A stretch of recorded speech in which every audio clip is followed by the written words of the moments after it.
Good morning, everyone, or good afternoon. Actually, it's noon when I'm recording this, so whenever you're listening to it, good morning, good afternoon, good evening.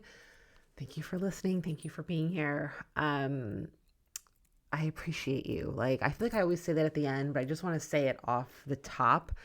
Um, and I know I've said this recently, but the podcast market, I think, becomes more saturated by the day. Um, I don't listen to podcasts that often, to be honest. I'm listening to one right now that I'm loving. You may or may not know that I'm obsessed with the show Felicity. I watched it in real time when it was on from 1998 to 2002, and I've since rewatched it. Actually, only twice because it wasn't available for a long time. I rewatched it over this past winter. And a fun piece of trivia that my son Ben is named for Ben from that show. That is why I'm obsessed with that name. I knew if I was having a boy, like his name was Ben. That was it. There was no conversation. There was one name. It was Ben, because of Ben from Felicity. So anyway, there's a rewatch podcast happening right now, kind of like for the 25th anniversary. And they're bringing back Kerry Russell and J.J. Abrams and Scott Speedman, like everyone who's on the show. It's super cool. And I'm like really enjoying it. So I hope that if you listen to the Diet Diaries regularly, that you enjoy listening to this as much as I'm enjoying listening to that. I hope it's entertaining. I hope it's useful. My episodes are pretty quick. Those are long. They're over an hour. So, my goal with the Diet Diaries is to give you short, quote unquote, bite-sized things to think about. Sometimes I offer skills, which I'm going to do today. Sometimes I'm kind of venting and it's like a we're in this together sort of thing. But I think it's really just a way to connect, even if that connection is one-sided, right? Because I never know who's actually listening to this and what your thoughts are unless you reach out to me, which I highly encourage you to do. And just for you to have a resource. I really want this to just be a resource for people to know that this is episode 180, which is like really fucking cool. And I have repeated topics and I will continue to repeat topics because honestly, I kind of forget what I did 2 years ago, and that's fine because we need to hear things more than once and nobody wants to go searching back for episodes from 2 years ago. Anyway, this is meant to be a resource for you to help you learn skills around eating and to feel more at ease in your body, and just to know that you are not the only person thinking and feeling and going through the stuff that you are thinking and feeling and going through when it comes to eating and dieting and struggling with how your body looks and your all or nothing relationship with food. Like, you are not alone. You never have been alone. You never will be alone. And that is why I have this podcast. So anyway, I don't know where that came from. Wasn't planning on saying that, but just came out. So what I want to talk about today is a skill and a conversation that has been coming up with like almost every single client that I'm working with right now. And that is this idea of talking back to your brain and kind of grasping the idea that our brains and the way they operate and the thoughts that they have are kind of like a separate entity from us as autonomous human beings. Now, here's what I mean by that.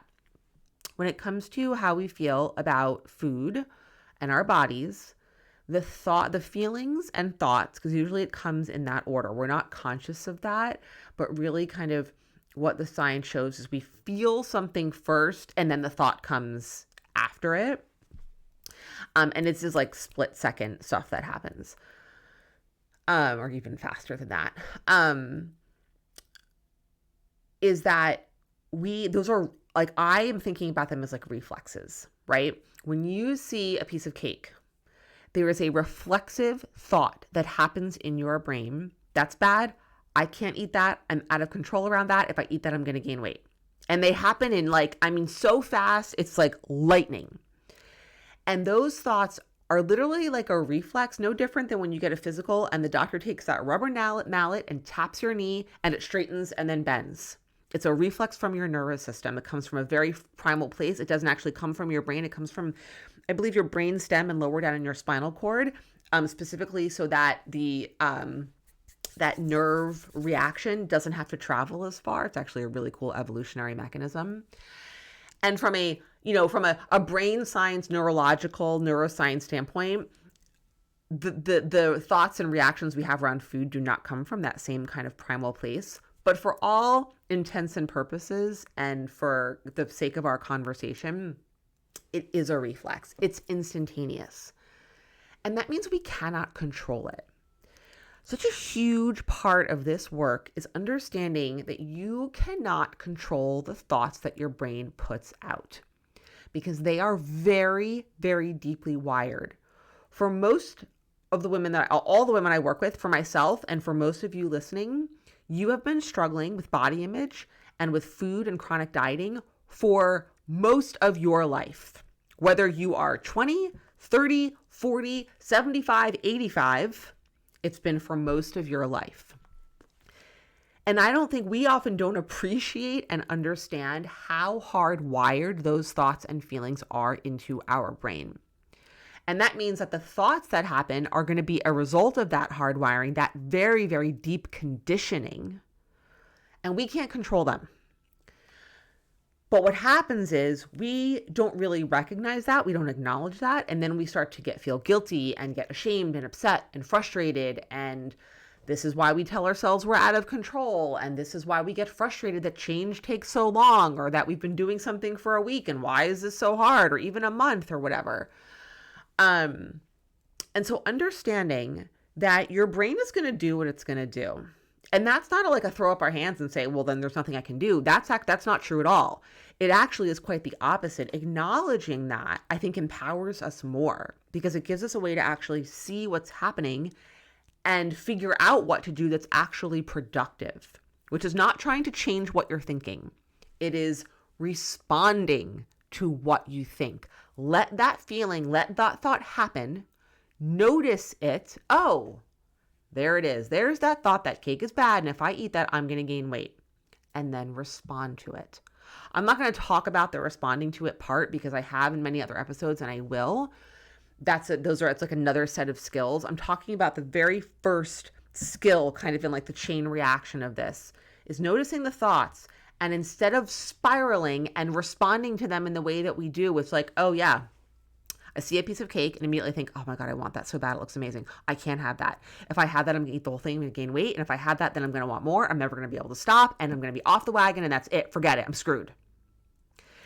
And then instead of following through on that and either restricting yourself and like white knuckling, I'm like gripping my desk as I'm saying this, white knuckling through it. Or the other side is saying, fuck it, I'll have the cake, and then eating 3 more pieces of cake after that, because you have the story in your head that you're out of control and you don't have the skills to eat cake in a way that feels good. There's a lot of options in between those two extremes. Neither of those are an answer. Both of those options suck. They both suck. There is a life between not eating any cake and eating so much cake that you feel like shit. And if cake isn't your food, insert your food of choice in there. Chips, pizza, whatever it is. And the way that we get to that in-between place is not by reacting to those thoughts, those reflexive thoughts. It's by pausing and responding to them and acknowledging that my brain doing that is just going to do that. But I get to have a choice. My autonomous self doesn't have to is not at the beck and call of those thoughts. I am a person, I have a choice.